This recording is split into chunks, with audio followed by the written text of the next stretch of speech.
رأيك. معنا اتصال ابو عبد الوهاب، حياك الله ابو عبد الوهاب.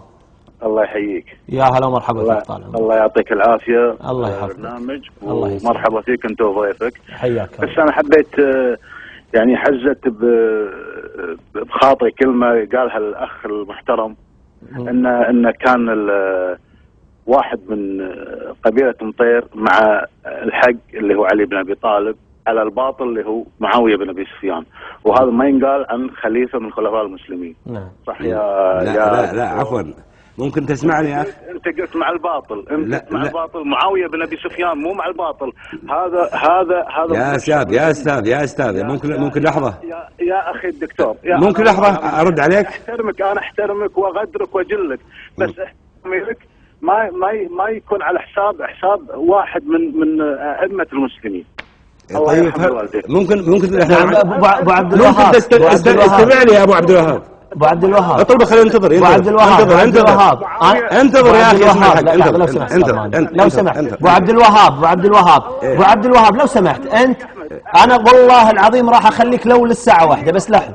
انت بالنسبه انت داق عشان توضح امر مهم، اخذ رايه ومن ثم علق على رايه. خليك اسمع كلامي. طيب خليك وياي، تفضل يا استاذ. ممكن تسمع كلامي؟ ايه ممكن تسمع كلامي؟ ممكن تسمع ردي اذا سمحت لي يا ابو. تفضل. ممكن اتكلم كلمه واحده بس؟ لا انا برد عليك وبعدين تتكلم يا اذا سمحت لي يا اخي. نعم تفضل. عشان نسمع البعض، احنا لازم نفهم بعض يا اخي. هو احيانا في سوء فهم، يمكن كلامك صح انت، خلينا نقول رايي، يمكن تعطيني راي انت احسن. يا استاذ ابو عبد الوهاب تسمعني؟ يسمعك. يمكن تعطيني راي استفيد منك انا. قول رايك يا اخي. سيدنا الامام علي بن ابي طالب كرم الله وجهه، ورضى الله عنه، وعسى الله يحشرنا حد ومعاه ان شاء الله. زين ممكن تسمع بس. خلني اقول لان هذه قضيه دينيه. انا قاعد اتكلم عشان توضيح فيها، عشان اوضح لك يا ابو عبد الوهاب. بعدين هذه عقيدتي، انا ما اقبل ان احد، هذه عقيدتي انا اقول لك عنها، مو تقول لي فلان وفلان. انا اعلمك. سيدنا الامام علي بن ابي طالب كرم الله وجهه وارضاه، هو امام المسلمين ببيعه شرعيه، وكل الصحابه كانوا معه. سيدنا الامام علي بن ابي طالب، احنا ما نبي نخوض بالايام الفتنه، ولكن خرج عليه سيدنا معاويه بن ابي سفيان، فالحق يا اخي خرج عليه. هذا الباطل يا دكتور. اسمع انت تسمعني الحين. ما ممكن تسمعني يا اخي. اقول لك سيدنا الامام علي بن ابي طالب كرم الله وجهه خرج عليه سيدنا معاويه. انا ما قلت في سيدنا معاويه شيء، يقولون نعم فيه. انا احب سيدنا معاويه لكن احب سيدنا علي قبله. اسمع ممكن تسمعني عشان اعلمك القصه يا اخي. هذه قضيه دينيه، تبي اشرح لك ولا لا؟ انت عالم بالشريعه يا اخي. لا ابو عبد الوهاب، قضيه دينيه. انا بعلمك، هذه عقيدتي، انا اعلمك عقيدتي. تفضل. هذه عقيدتي يا اخي، اقول لك على العقيده. هذه عقيدتي ان سيدنا الامام علي بن ابي طالب هو على الحق، وسيدنا معاويه بن ابي سفيان جانب الحق وجانب الصواب، وخرج على الامام الحق بغير حق، باجتهاد منه. قد يعذر في اجتهاده ولكن هو اخطا. الحق مع سيدنا علي بن اجل، مو على باطل. يحارب سيدنا علي مو على باطل. جانب على الصواب. انا ما اقول لك هذول ما قلت. انا قاعد اقول لك على الحق مع يا اخي. هذه عقيده يا اخي، هذه عقيده يا اخي. انا مع سيدنا علي بن ابي طالب وكل المسلمين. سيدنا علي بن ابي طالب هو امام الامه. سيدنا علي اخذها بالبيعه الشرعيه يا اخي. سيدنا معاويه بن ابي سفيان خرج على الامام الحق بغير حق، باجتهاد منه. العلماء يقولون اجتهد. كلمه واحده خلينا نتكلم. لكن الحق مع سيدنا علي بن ابي طالب. الحق يدور معه حيث دار. لو سمحت سيدنا علي بن ابي طالب على الحق. نعم استاذ مانع. هذه قضيه يا اخي عقيدتي، ما لها علاقه بالشيعه، هذه علاقه لي انا. استاذ مانع تفضل ابو عبد الوهاب. تفضل ابو عبد الوهاب وضح. هل نحن افهم من رسول الله صلى الله عليه وسلم؟ انت مو فاهمني يا اخي. هل يبشر رجل يا اخي انت دخلت موضوع ثاني. انت هذا مو فاهمه. لا انت تقول انت الحين انا شيعي يا اخي، بيحاربني طائفيه. انا سني يا اخي، هذه عقيدتي السنيه. روح اسال علمائك يا اخي، عندك امام مسجد روح اساله يا اخي. هذه عقيده يا اخي. انا اؤمن بان الحق مع سيدنا علي بن ابي طالب يا اخي. هذا جزء من عقيدتي. اغير عقيدتي انا. الحق مو مع علي مو معاويه يا اخي. لا تدخلنا القضيه يا اخي. ما اختلف، انا مع سيدنا علي بن ابي طالب يا اخي. هذه عقيده، ما تدش بعقيدتي يا اخي. احنا ابناء السنه والجماعه ما عندنا علامه يا اخي. روح اسال انت، روح اسال علماء المسجد يعلمونك. روح اسالك شيخ مسجد. الله يرحم والديك يا اخي. هذه عقيده يا اخي. سيدنا علي بن ابي طالب على الحق، واهل السنه يقولون ذلك. بيض الله وجهك.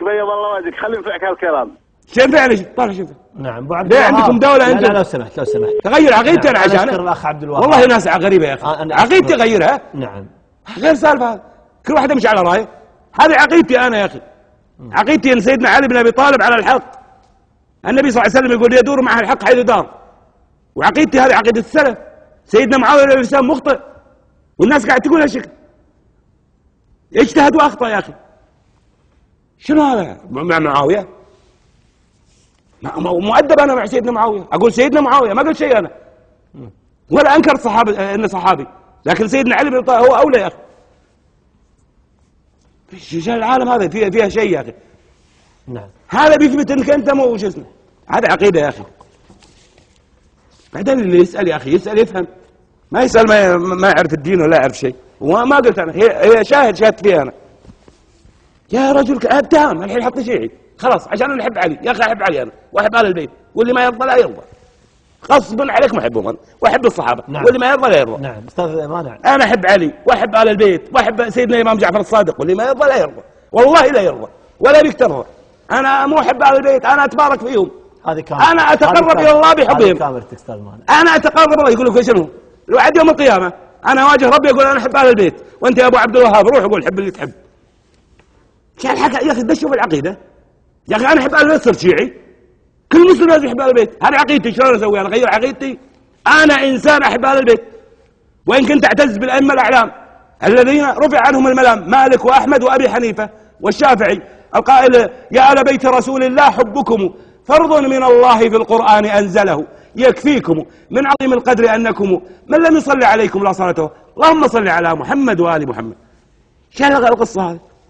انا احب ال البيت واتبارك في ال البيت واحب الصحابه، وانتم ايش فيكم؟ بكم بلاء. بيعلمني العقيده هذا عبد الوهاب.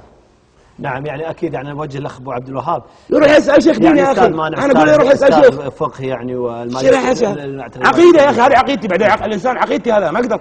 انا ما اقدر. انا احب ال البيت اتبارك فيه وما اقدر. تغير عقيدتي على شنو تغيرها؟ انت ماجستير في الفقه يا اخي. انا ماجستير في الفقه والقانون. انا ما ابي التفاصيل. هذه عقيدتي حتى بدون ماجستير وبدون دكتوراه. انا عقيدتي احب ال البيت يا اخي. من حياتي انا احب ال البيت. كل مسلم كيف عاد ما يحب؟ هذا مو مشكلته. ما غصبته انا. انا احب سيدنا علي بن ابي طالب بس هو مو عشان الشيعة يا اخي. انا عشان الله، عشان ادخل الجنه. انا اتبارك فيهم يا اخي. حب ال البيت يا اخي. شنو هذا؟ قلة ادب يا اخي مع ال البيت. يقول لك هذا اخطا وما اخطا. تقول سيدنا علي على الحق، يقول لك لا ذاك ما اخطا. بس احنا ما نبي نثير الامورات كذا.